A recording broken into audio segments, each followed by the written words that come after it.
everybody, thanks for joining me. This is Linda Bartolucci with Ink Stamp and Scrap, and today I'm going to show you how to make this card. It's featuring products from the upcoming January mini catalog, and I'm really excited to show all these to you. It's a cute little happy birthday card, and let's get started. So for the cardstock items we're going to need, this is the new Birthday Bonanza Designer Series paper. We're going to use two different patterns. I used a 1/4x4, one of the rectangle stitch dies, and then a 4x5 1/4. You'll find all the dimensions on my blog or below on YouTube. Just wanted to show you the other side because it's really cute. You've got this koala and you've got gifts, which I could have easily used in this card, but I like the balloons better. So that's what we're going to do today. We're also using one of the new stitched dies from the Sweet Sentiment bundle. I'll show you those in just a minute. A 4x5 1/4 sheet of Whisper White cardstock and a 4 1/4 by 11 sheet of Bermuda Bay cardstock. I'm going to just set those aside and bring in all the other materials we're going to use. So we're going to use, I've already opened it. This is our Bermuda Bay ink pad. I've loaded up the happy birthday for the inside on my clear block. These are the new, well, I'm learning names, Stitch So Sweetly dies. We're going to use this one right here. And since it had the square corners, I decided to pair it with a rectangle stitch die. Let me show you that. So it's this one. It's the 4th largest. I left it this way so you could see which one it is. Now I'm going to pop it back in there. I'm going to need my stamp mat to make this work. We're going to use the Peaceful Moments stamp set, which goes with actually a different set of dies in the catalog, but you can certainly use all these sentiments with the, I'm pointing over here and you can't see it, with all these beautiful labels and all the scalloped rectangles. So everything kind of mixes and matches, but if you want that 10% discount, this actually goes with the Peaceful Poppies die set. We're also going to use our 10-second bow maker and one of the colors from our Country Club Baker's Twine. This is the black that comes in that. The 10-second bow maker, if you'd like to order it, there's a link below the video or on my blog. There's also a link on the menu of my website. And then we just need some basic essentials. We need something to cut that Baker's Twine, some glue dots, some dimensionals.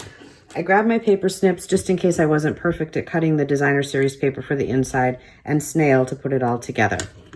All right, so let's get started. So the first thing that we're going to do, I've already scored my card. I'm just going to fold it in half, and I'm going to grab my bone folder.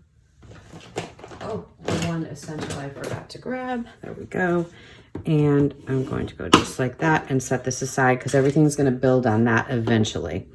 Now, I've already done the die cutting here, but I wanted to show you a couple tips about stamping with the die. So we're going to bring in, actually, totally forgot to show you.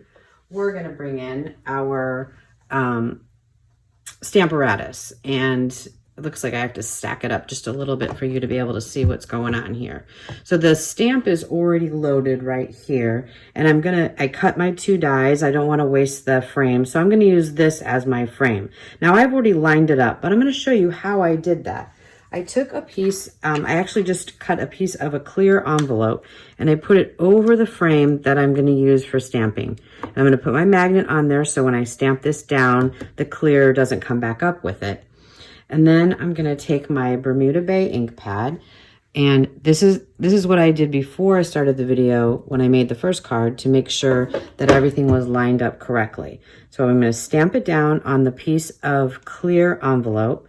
And then I can see, it doesn't have to be perfect, just enough for me to see that, yes, it's straight, it's centered, that's where I want it to be. And then I can slide the magnet over so the cardstock hasn't moved. I'm going to take this away. I'll clean it off with a rag in a few minutes, and then I can use that again and again. And now I'm going to bring in my already cut die piece, and I know that it's going to go on there just perfect. I'm going to slide this back over without moving the frame piece. And I'm going to ink this up one more time. Might have to ink it twice because there's some really small print. Need to slide my magnet over. I got a little too optimistic there. Okay, so now I'm just going to press down And actually, one shot and I'm done. Okay, so now I could use this again and again if I was mass producing this card, but I'm not going to need to. So I'm just going to take this away and we're done with that layer of our card. All right. Now for the inside layer of the card, we have this Whisper White piece of 4 by 5 1/4, and I'm just going to do straight stamping on that. So I'm going to bring in my stamp mat just to give me a little give. I've lined this up. I stamped it on grid paper to make sure that it was straight. So now I can just stamp it towards the top, hold it for a count of 5 to make sure that the ink gets on there. Good to go. And now I'm going to finish off the inside by adding, using glue dots. I'm going to add this little strip, which is the same pattern as one of the patterns I'm going to use on the front of the card. So I'm just going to walk a few glue dots, making sure that there's one very close to each end, and then the ones in the middle just to anchor it. I'm lining up the sides. Oops. I'm lining up one side really well, and then I'm just going to let it fall the way it does. I measured it to be 4 by 1/2, and I measured the cardstock the same, but we're paper crafting. Sometimes it's a little bit off. So that's where my wonderful paper snips come in. And these are a little gummy. These are the ones that I use when I'm cutting things that might have a little bit of adhesive on them. I keep another for just straight paper cutting, like when I'm fussy cutting something. So there we go. I can set these aside. And because I keep this pair separate, I know that I don't have to worry about ungumming them all the time and cleaning them all up. All right, so we can actually, since we're here, we can finish the inside of the card. So I'm just going to put snail on the inside piece.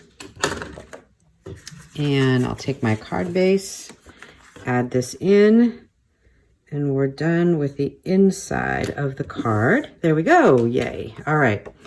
And let's close up the ink pad so I don't end up with Bermuda Bay fingers. And I'll clean this off when I clean off that little piece of clear envelope. Now let's get the front decorated. I am going to add my designer series paper to the front of the card. It's just going to lay on there flat. The other piece is going to go at an angle. I'll show you that in a second. And see how this designer series paper has these cute little black bows. And that's where I got the idea to create a black bow with my 10-second bow maker to coordinate with it. And this is where I need my ribbon scissors. So I'm just going to make this real quick. Come on, there we go. When I make something with baker's twine, I usually do just one hole in the middle. It's such thin twine that if you make the bow too big, I think it looks a little awkward. My opinion, you can do what you want. But you're watching these, so you can see what I think. I'm gonna set that over there where the trash is. Okay, we're done with this. We're done with this. So we have these two, and we have this layer. So we're ready to assemble everything. I'm gonna bring my glue dots back in, and I'm going to take that and put it, I'm gonna make sure, I wanna look, the top of that glue dot showing just a little. So I'm gonna tuck it in, and I'm just gonna put this all the way on the label, but in the lower right corner. I'm gonna put adhesive on the back of this. Actually, I'm gonna get this out of the way so it doesn't get adhesive on it. I don't mind so much if the table gets adhesive. Oh, don't tell me. Maybe not. Oh, good. Not that I don't expect to run out of snail, but just be nicer to do it in a little bit. Now, I am going to set this on here about where I think it's going to go, but I'm not going to push it down, so I could pull it up if I need to. I'm going to grab my dimensionals, and I'm going to add those to the label. I might need 1 or 2 more. We'll see. Yeah, I want a couple up top.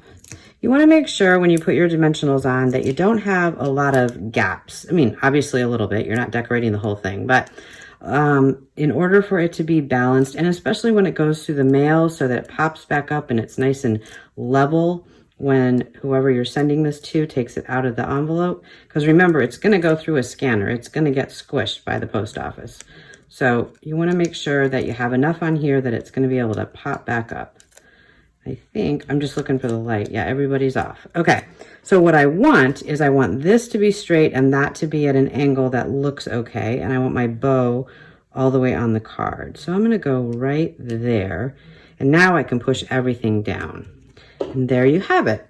So it's a quick and easy happy birthday card using lots of products from the upcoming mini catalog. That catalog starts January 3rd, 2020. Hard to say 2020. Here's the original card I made, and here's what we did together. So I hope you make it a great day, and I'll see you soon.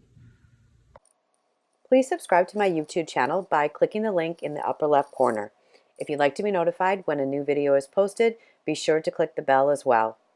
At the bottom, you'll see 2 more related videos that you might enjoy.